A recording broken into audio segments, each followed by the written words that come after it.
Assalamualaikum warahmatullahi wabarakatuh. Perkenalkan nama saya Indian Lailia. Jadi di sini saya akan review materi Qawaid Fiqhiyah mulai dari bab 7 sampai dengan bab 12. Langsung saja kita akan masuk pada pembahasan yang pertama, yaitu ijtihad tidak bisa dirusak dengan ijtihad yang lain. Menurut para ahli ilmu ushul fiqh, ijtihad ini merupakan kita mencurahkan segala kemampuan kita untuk menghasilkan dalil syar'i dari dalil-dalil syar'i yang terperinci. Berasal dari masdar yajtahid yang artinya mengarahkan segala kesanggupan untuk mengerjakan sesuatu yang sulit. Dapat kita ambil contoh dari ijtihad ini adalah pada zaman Khulafaur Rasyidin, Umar dan Abu Bakar As-Siddiq. Jadi pada masa itu Abu Bakar itu melakukan suatu ijtihad untuk memutuskan sesuatu. Namun Umar bin Khattab itu berbeda pendapat dari ijtihad dari yang telah dilakukan Abu Bakar. Maka Umar menghukumi ia berbeda pendapat dengan Abu Bakar. Namun pendapat Umar ini tidak membatalkan ijtihad yang telah dilakukan oleh Abu Bakar As-Siddiq. Langsung saja kita akan masuk pada pembahasan yang kedua, yakni jika pergumulan antara halal dan haram berkumpul, maka yang diutamakan adalah yang haram. Jika dalam suatu kasus ditemukan pergumulan antara halal dan haram, maka kita harus mengutamakan yang haram. Meskipun dua hal ini sulit untuk dipisahkan, karena keduanya ini sering ada dalam realitas kehidupan sehari-hari, baik dalam konstruksi peribadatan maupun dalam bertransaksi.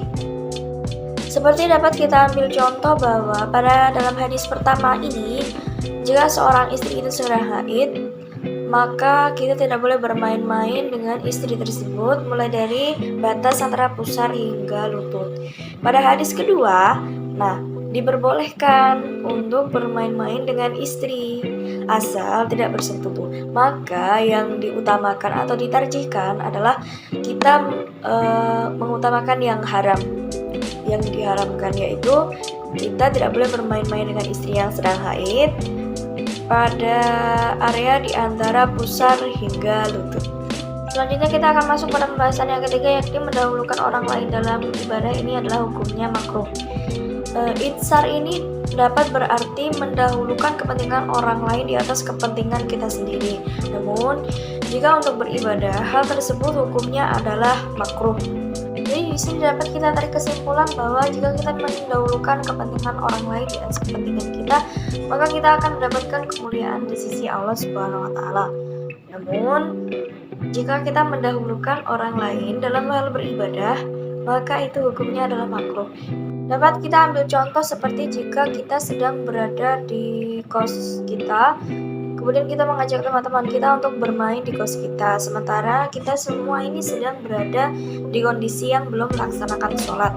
Maka mukena di situ kan hanya ada mukena kita, mukenanya hanya satu. Maka yang harus kita dahulukan adalah kita harus sholat terlebih dahulu, kemudian baru kita meminjamkan mukena itu untuk kemudian dipakai oleh teman kita untuk melaksanakan sholat.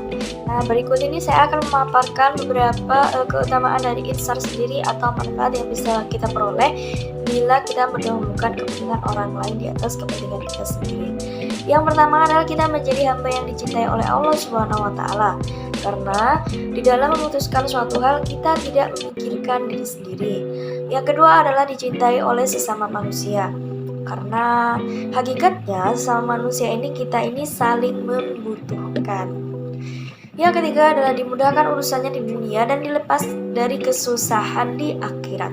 Yang keempat, tumbuhnya ikatan ukhuwah yang erat dan kuat antara sesama muslim. Langsung saja kita akan masuk pada pembahasan yang keempat, yaitu kebijakan seorang pemimpin atas rakyat harus berdasarkan atas kemaslahatan atau kemanfaatan untuk bersama, di mana seorang pemimpin ini adalah panutan bagi rakyat-rakyatnya. Maka di dalam membuat suatu kebijakan ini ia harus mengutamakan manfaat untuk bersama, bukan manfaat untuk dirinya sendiri.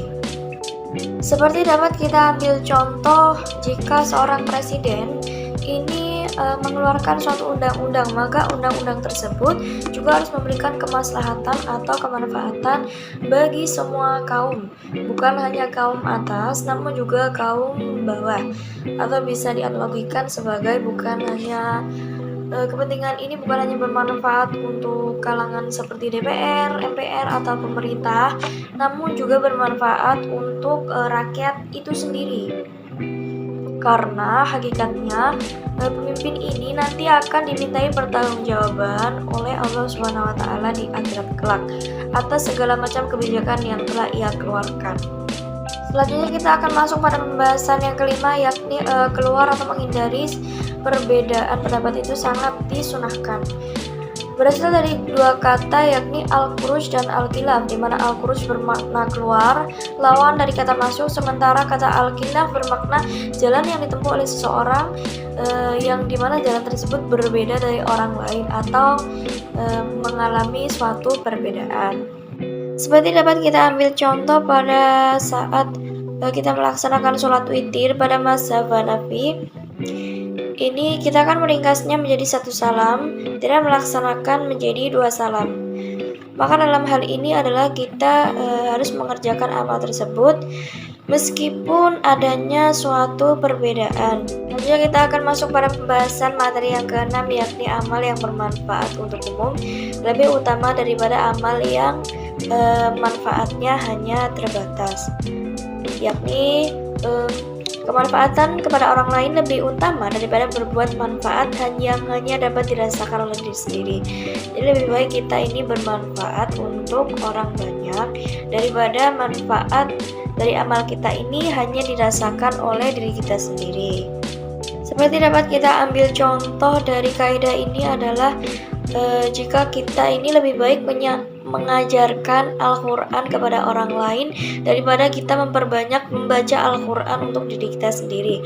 Karena jika kita mengajarkan orang lain, amal tersebut akan bermanfaat bagi orang banyak juga daripada kita hanya membaca Al-Quran kemudian memperkaya ilmu diri sendiri.